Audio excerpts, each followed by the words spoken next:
దేవుడు మన స్వరూపమందు మన పోలిక చొప్పున నరులను చేయదము అన్నాడండి. మన స్వరూపమందు మన పోలిక చొప్పున అన్నాడు. అప్పటికి మన అని అంటానికి నరులను చేయబోతున్నాడు. ఈ దేవదూతల్ని మన అని అంటాడా? మన అని అన్నాడు.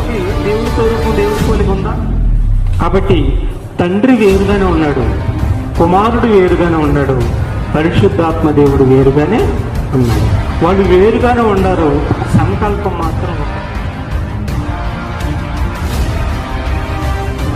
వారు పరలోకంలోనే ముగ్గురు ఉన్నారని వాళ్ళు బైబిలే చెబుతుంటే కాదని నువ్వు నేనంటే ఊరుకుంటాడు రోజు. ఆయనకి ఏం సమాధానం చెప్పాలి రోజు?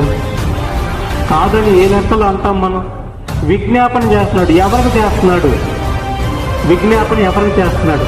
ఏసే తండ్రి దేవుడైతే మరి అక్కడ వెళ్ళి ఒక్కడే ఉండాలి కదా. మరి తండ్రి కుడిపార్శ్వ